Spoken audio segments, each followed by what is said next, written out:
Just wanted to acknowledge our secondary, just with the outstanding performance that they had yesterday, or excuse me, last Sunday against the Eagles, and it was great to see the way that they played. We covered well, we played our zones well.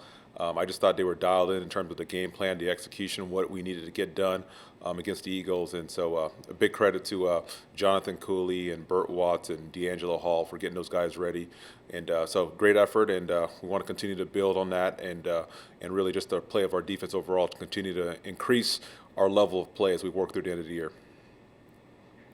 All right, thank you, Coach. With that, we'll go to Mike, followed by Cassidy.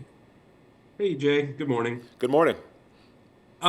As you just mentioned, the secondary and the pass rush unit seem to be working kind of in unison a lot more the last 3 weeks. You guys are getting sacks and droves, and you're limiting passing opportunities. What was the catalyst, do you think, to that improvement? Well, I would say the number one catalyst is just the players' belief in the coaches, the system, and their commitment to getting better each week.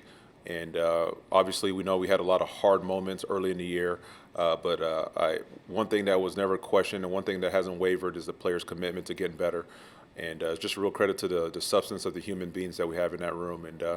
And so it's been cool to see. And we've gotten some stability in some positions. We've gotten some guys back, and obviously, as coaches, we always have to continue to adapt based on what you're seeing and all that stuff. So, but I think it's a great effort by really a lot of people collectively, but especially the players. And then the other night after the game, Ashawn Robinson said that he felt like he was getting more pass rush opportunities than he ever had in his career, and he felt that a lot of people coming up in his career kind of doubted his ability to do that element of the game. Having worked with him in Los Angeles, I'm curious, what did you see that let you know that he could A, pass rush, and B, what is it about your scheme that's allowed him to kind of ascend in that area? Yeah.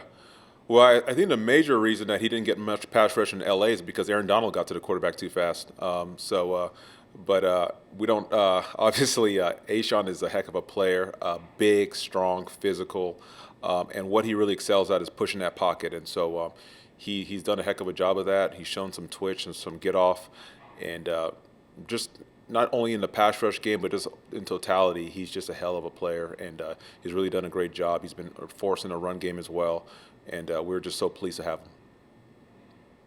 Thank you. That was actually my question too, so thank you. Good to see you, though. You as well. All right, we'll go to Jeff Hawkins, followed by Joe Person. Hey, greetings, Coach. I was wondering if we can get an update on Horn and how much confidence you have in Smith Wade moving over to his position if Horn goes down again like he did last week.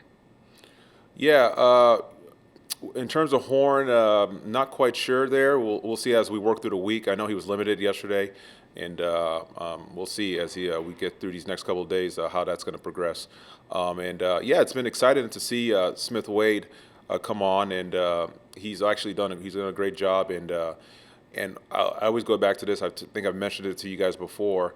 I just think about going back to early June, I want to say, when shortly after we got him in here, and I was going home one afternoon, and I was walking right by the secondary room, and this was probably about 6 o'clock, 7 o'clock at night, and I look into the DB room, and Shaw Smith Wade is in there with he's in front of the room where the coaches normally stand. He's running the meeting, and all the rookies are in there, and they're watching tape and going through the calls, and so that was really really cool to see. A guy that we just drafted who came in instantly with great habits, and we've seen that all the way along the way. He's been in and out of the lineup, but that hasn't really deterred him. His preparation stays consistent, and he's really done a good job when he's gotten on the field. EJ, good morning. Noticed Shaq in the locker room on Sunday in Philly. What was that? Was that your invitation, and what's it mean to have him around on game day and on a road game? It seemed kind of unusual for an injured player. Yeah, well, I think that was Coach Canales that spearheaded that, but I think it's probably just a matter really of him being able to walk now that he's coming along in his rehab. But yeah, I mean, whenever he's around, that's such a lift to all of us because really another coach out there to help the guys.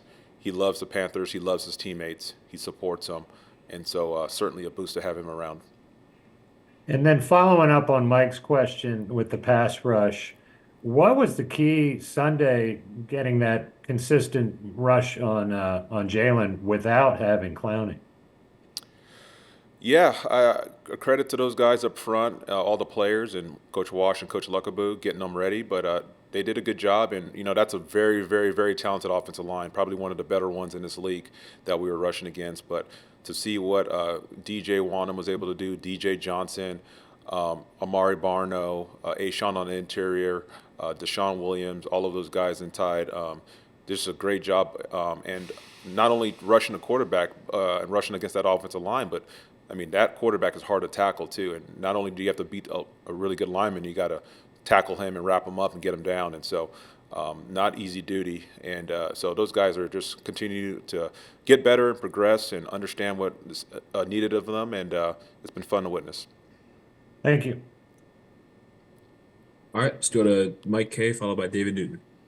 Hey, EJ, just had another question for you. From the defensive perspective, having a guy like Adam Thielen during training camp to work with especially your nickel group, I'm just curious, does he give a lot of feedback to DBs? Does he give a lot of feedback to you? And how do you guys benefit from going up against him during those months in the summer? Yeah, I mean, certainly a great benefit. I mean, talk about a established player, understands the ins and outs of especially that slot position, and our nickels working against him in training camp and even in season when we do our crossover work is it's such a tremendous benefit for them because there's not going to be anybody they play against that's going to have more savvy and craft and route nuance than Adam, and so he's an asset for us on offense, obviously, and defensively. And there's even been times that we've played against opponents and that have coordinators that he has a background with that he's come and given us some insight. And so he's been tremendous. And certainly I'm glad that he's on our side. Hey, Coach, David here. I wanted to ask you, since they were talking about Wade Smith earlier, what do you look? I know you didn't spend high draft picks on defensive players this year, but what did you feel like you've gotten from a contribution from your rookie class?